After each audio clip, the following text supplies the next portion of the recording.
My name is Cassie Easley, and I am running for U.S. Congress in Congressional District 2 here in Utah. What interests do you think of Utah's military bases need protecting? My father is a retired Navy veteran, so I actually grew up as a military dependent. So I've been around the military all my growing up life. I deal a lot with the Veterans Division because I take my father to his appointments and things like that. And I do know that there are some shortfalls, but Utah does have some programs that do help when the people live farther away from the actual clinics, that they can get help in their communities. And that has been very helpful over the last couple of years. We've taken advantage of that.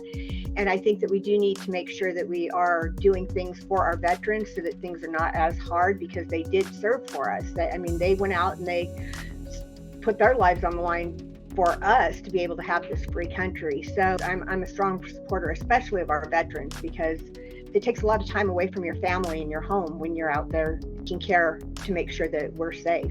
How would you work with the federal government when it comes to these public lands and ensuring Utah's best interests? I think Utah's best interest when it comes to public lands is for the federal government to give it back to the state to manage. Because obviously, being in an area that's very rural, we have so much public lands around us. But I think the state would do a much better job than the Bureau of Land Management, because they really do not do a great job of making sure that things are taken care of on the public lands. And I really think that if Utah was able to take care of their own public lands, even if they got it back from the federal government with the condition that they had to stay public, I think that Utah itself would take better care of it than some agency out in Washington, D.C. that's never actually been here and knows what we need. I think that Utah should have their lands back because, like I said, we can manage it, and they're not. And I know down here we have a problem with the watersheds that are on BLM land, and it's really hard for the farmers when the watersheds are not maintained properly for the waters to get back into the aquifer so that the farmers can use it to water their fields and stuff like that. But we still need our public lands because we enjoy them, being able to go hiking and anything that we like to do.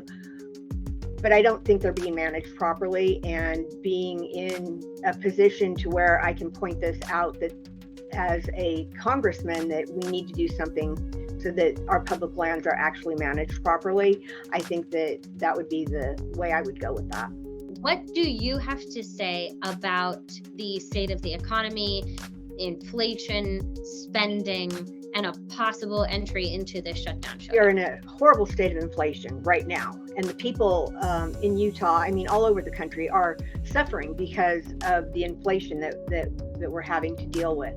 I would rather shut down the government and get things more balanced than just agree to whatever they want, because I think they overspend. We are the taxpayers. We make the money. They take our money and they are spending it excessively, and we are so far in debt that we need to do something about it, and we need to stand up and start saying, stop spending our money, because with the way that they're doing things, we are in such a sorry state economically in this country due to the inflation because of their overspending. And I would rather have the government shut down until things could be put back on a more even keel than to sit there and just agree with whatever Congress is saying they want to do.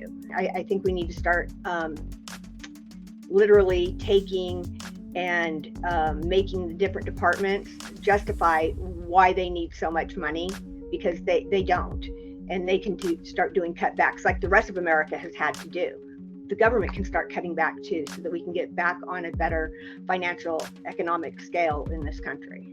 What do you see as the role of a member of Congress in all of it? If the Supreme Court is finding that they have to change decisions based on the constitutionality of it, that is their job.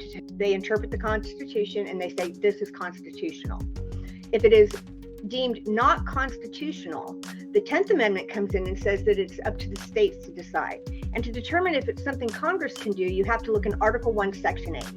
So if it is within those boundaries, as someone in Congress, then we can say, okay, we can do something about it. But if it is not in there, there's really nothing Congress is supposed to do because it's outside their scope of what they are allowed to do. We have delegated powers from the people, and they said exactly what we're allowed to do.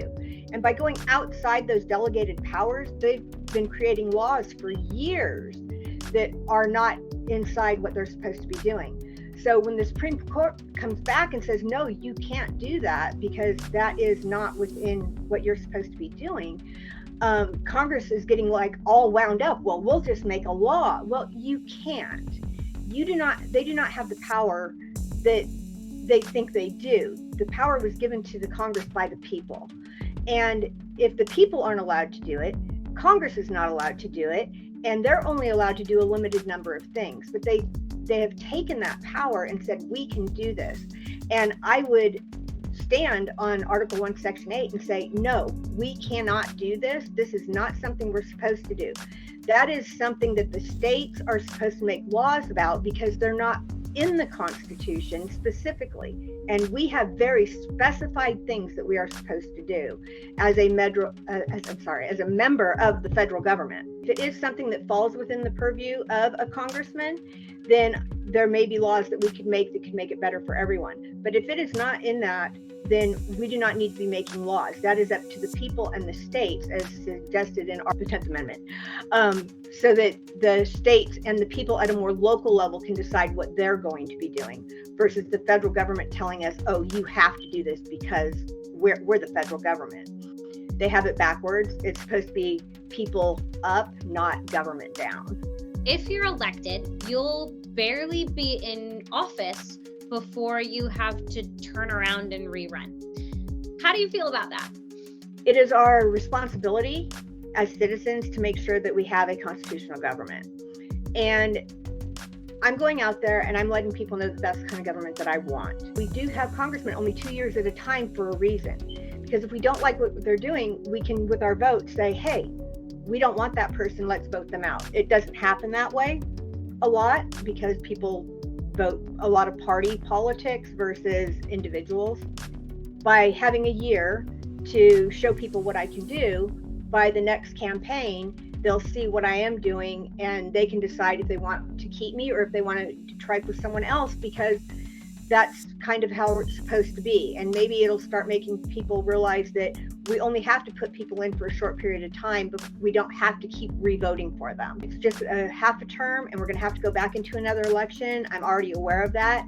Whether I win or lose, I'm still running in 2024. Utah or BYU? SUU. Student there. I got to go with them. I'm enrolled right now. Do you think it's human in costumes or are they actual bears? Based on the fact that I've actually seen videos of actual sun bears before, I'm going to say it's a bear. If the FBI were to do a background check or security clearance check and they found something silly, what would it be? I think they've recently changed the law, but for a long time, you were not allowed to milk a cow unless it was yours or someone in your immediate family because of the whole raw milk thing. At one point, it was like I wouldn't have been allowed to do that. The race to replace. In-depth coverage on KSL News Radio.